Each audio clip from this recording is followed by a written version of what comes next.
अब इसके बाद आती है रेस्पिरेशन मैन में। अब मैन के अंदर लंग्स हैं मेनली, साइट ऑफ एक्सचेंज और एयर पैसेजेस उनके साथ एसोसिएटेड हैं। एयर पैसेज में नॉस्ट्रिल आती है, पैसेज का मतलब रास्ता, तो नॉस्ट्रिल है, नथनों को कहते हैं। नेजल कैविटी है, अंदर जो खाना नाक का बना हुआ है।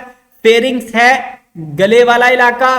फिर लेरिंग्स है, साउंड बॉक्स आपका। फिर ट्रैकिया है, यहाँ पे जो सांस की नाली है। फिर ब्रोंकाई हैं, जो आगे दो नालियां बन रही हैं। फिर ब्रोंक्यूल्स हैं, जो ज्यादा बारीक नालियां बन रही हैं। फिर एल्वियोलर डक्ट्स हैं, फाइनल जो सबसे छोटी नाली जिसके आगे एल्वियोलाई शुरू हो जाते हैं। और फिर एल्वियोलर सैक है, यानी कि वो खाना जहां पे गैस एक्सचेंज हो रहा है। तो सबसे पहले नेजल कैविटी है, तो यहां पर आपको नाक काट के दिखाया हुआ है, किसी की नाक कट जाए तो वो ऐसा हो जाएगा, ठीक है। तो नाक कटी हुई है और अंदर आप देखें तो काफी सारे खाने बने हुए हैं, ठीक है। तो अंदर की तरफ सिलिएटेड एपिथेलियम होती है। सिलिएटेड एपिथेलियम का मतलब ये है कि ये ऐसी एपिथेलियम है, ऐसी कवरिंग है जिसकी सरफेस के ऊपर सीलिया होती हैं। और ये सीलिया क्या करते हैं, ये बेसिकली अगर कोई चीज डस्ट वगैरह मुसलसल जो हवा में मौजूद है, वो डस्ट आपके सांस में जाती है, तो सीलिया एक्ट करते हैं, ऊपर की तरफ उस डस्ट को इकट्ठा करते हैं, वो आपकी नाक में जमा हो जाती है। आप वो नाक के चूहे जो निकालते हैं वो बेसिकली ये होते हैं। तो वो डस्ट को कवर कर लिया जाता है म्यूकस के अंदर, फिर उस म्यूकस को ड्राई करते हैं, तो फिर वो सारा गंद इकट्ठा निकल जाता है। तो 3 पैसेजेस यहां पर बनी हुई हैं, 3 रास्ते हैं। बेसिकली बोन्स ने अंदर से उन खानों को, इस बड़े से खाने को ये बोन्स ने डिवाइड किया हुआ है, 3 छोटे छोटे से टुकड़े बना दिए, रास्ते बना दिए। तो नॉस्ट्रिल्स के जरिए से, नाक के नथनों के जरिए से हवा अंदर एंटर होती है और इन खानों में, भूल भुलैयों में घूमती फिरती वो मॉइस्ट हो जाती है, नम हो जाती है और साथ ही साथ वार्म हो जाती है, थोड़ी सी गर्म हो जाती है, यानी कि वो बिल्कुल ठंडी हवा डायरेक्टली फेफड़ों में नहीं जाती। अल्टीमेटली ये खाना आगे जाकर जुड़ा हुआ है आपके हलक के साथ, जहां पर 2 इंटरनल ओपनिंग्स हैं, एक फेरिंग्स है और एक लेरिंग्स है। फेरिंग्स खुराक की नाली है और लेरिंग्स वो सांस की नाली है। तो फेरिंग्स मस्कुलर रास्ता है, मसल से कवर्ड है, जिसके ऊपर भी म्यूकस मेम्ब्रेन मौजूद है। और फिर लेरिंग्स अल्टीमेटली यानी कि हलक के बाद ये आपका साउंड बॉक्स आ जाता है। लेरिंग्स वॉइस बॉक्स इसको कहते हैं, कॉम्प्लेक्स स्ट्रक्चर है, कार्टिलेज का बना हुआ है और ट्रेकिया की टॉप पे मौजूद है, यानी कि ये जो सांस की नाली है इसकी टॉप पे। इसके ऊपर एक ढक्कन लगा हुआ होता है, इसको एपिग्लॉटिस कहते हैं। यहाँ पे आपको नजर आ रहा है, नॉर्मली आप हलक में देखने की कोशिश करेंगे तो नजर नहीं आएगा। टंग डिप्रेसर होता है डॉक्टर के पास, जब वो आपका गला चेक करता है कि गला पका हुआ है, तो वो एक स्पैचुला चम्मच सा होता है जिसके जरिए वो जुबान को दबाता है, तो फिर ये नजर आता है।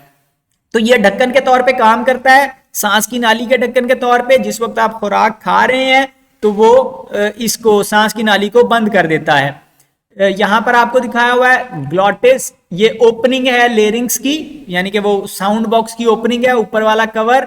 और इसके ऊपर भी म्यूकस मेम्ब्रेन मौजूद है और 2 फाइब्रस बैंड्स यहाँ पे मसल के लगे हुए हैं। यहाँ पर ये जो 2 सफेद रंग की नालियां आपको नजर आ रही हैं, ये वोकल कॉर्ड्स कहलाती हैं, यानी ये वो तार हैं जो जब वाइब्रेट करते हैं तो आपकी आवाज प्रोड्यूस होती है, तो ये साउंड प्रोडक्शन में हेल्प करते हैं। फिर ट्रेकिया शुरू हो जाते हैं, सांस की नाली शुरू होती है जिसको विंड पाइप भी हम कहते हैं। ट्यूबुलर स्ट्रक्चर है, यानी पतली लंबी सी ट्यूब है। और ये ventral to oesophagus, ventral to oesophagus यानी कि पीछे की तरफ खुराक की नाली होगी, आगे की तरफ सांस की नाली होगी। और अल्टीमेटली ये 2 ब्रोंकाई के अंदर डिवाइड हो जाती है, लेफ्ट और राइट ब्रोंकाई हैं और उनके ऊपर कार्टिलेज चढ़ी हुई है, सी रिंग्स इनको हम कहते हैं, जो कार्टिलेज के ऊपर चढ़े होते हैं। ये आपने देखे हुए हैं जब आपने, वैसे तो आपने बकरे को भी ज़िबा वगैरह किया तो उसमें भी आपने वो उसका स्ट्रक्चर तो सारा देखा हुआ है, लेकिन बहरहाल जब आपने वो सरिया देखा है तो सरिये के ऊपर वो रिंग बनाए हुए होते हैं उसकी स्ट्रेंथ को इंक्रीज करने के लिए, देखा हुआ है, उसके ऊपर गोल गोल से लोहे के रिंग चढ़े हुए होते हैं। तो सी शेप्ड कार्टिलेज के रिंग्स हैं जो कोलैप्सिंग को प्रिवेंट करते हैं। अब कोलैप्सिंग से क्या मुराद है, रिंग्स की वजह से वो जरा मजबूती उसकी कायम रहती है। ये चीज आपने वही आइस लॉली खाते हुए आपने देखी है कि जब आप पाइप को सक करते हैं तो उसकी वजह से क्या होता है कि वो पिचक जाती है, तो अगर ये फ्लेक्सिबल नाली होती बिल्कुल, यानी कि पिचक सकती होती, कोई हार्ड स्ट्रक्चर उसमें ना होता, तो क्या होना था कि जब आप सांस लेने की कोशिश करते तो वो पिचक जाती और फिर आपका दम घुटने से मौत हो सकती थी। तो वो अंदर से उसको फुलाए रखने के लिए स्टेप बाय स्टेप यहाँ पर ये रिंग लगे हुए हैं जो उसको फुलाए रखती हैं, उसको पिचकने नहीं देते। अल्टीमेटली वो ब्रोंकाई डिवाइड होते रहते हैं, होते रहते हैं। कार्टिलेज रिंग उन सारी नालियों में, सारी ब्रांचेस के अंदर मौजूद होंगे, यहां तक कि वो 1 मिलीमीटर या उससे भी बारीक नालियों में कन्वर्ट हो जाते हैं, जिनको हम ब्रोंक्यूल्स कहते हैं।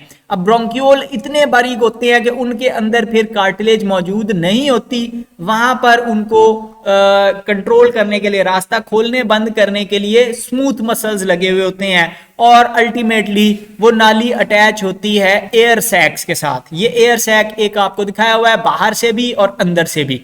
तो ये सांस की नाली है, इनको एल्वियोलाई या एयर सैक कहते हैं। एयर सैक फंक्शनल यूनिट है लंग्स का, यानी कि ये एक्चुअली लंग्स का सारा काम करते हैं, गैस एक्सचेंज का काम करते हैं। सिंगल सेल पर मुश्तमिल ये खाने हैं, एक सिंगल सेल की लेयर यहाँ पर है और उसके बाहर की तरफ कैपिलरीज मौजूद हैं जिनके साथ गैस का एक्सचेंज होना है। ओवरऑल लंग्स को अगर आप देखें तो ये क्लोज्ड सैक है, यानी कि अंदर हवा भर जाती है, यहां से हवा बाहर जा सकती है। ये नहीं हो सकता कि यहां से इसके अंदर हवा आए और यहां से आगे कहीं चला जाए। तो वो बंद है खाना, सिर्फ एक ही सुराख है जहां से हवा आ सकती है और जा सकती है। आपकी चेस्ट कैविटी के अंदर पड़ा हुआ है। नीचे की तरफ एक मसल मौजूद है बड़ा सा, जिसको डायाफ्राम कहते हैं, और स्केलेटल मसल्स की ये बनी हुई शीट है, यानी कि अंदर जो मसल्स मौजूद है, इसकी नालियां खोलने बंद करने के लिए वो स्मूथ मसल्स हैं, लेकिन नीचे जो मसल्स मौजूद हैं ये स्केलेटल मसल है। स्केलेटल मसल वो वाले मसल्स हैं जिनको आप किसी हद तक कंट्रोल कर सकते हैं, और ओवरऑल इनके ऊपर कवरिंग्स चढ़ी हुई होती हैं, 2 मेम्ब्रेन की कवरिंग चढ़ी हुई है जिसको प्लूरा कहते हैं। ये जो यानी कि आपके लंग्स के ऊपर कवरिंग चढ़ी हुई होती है।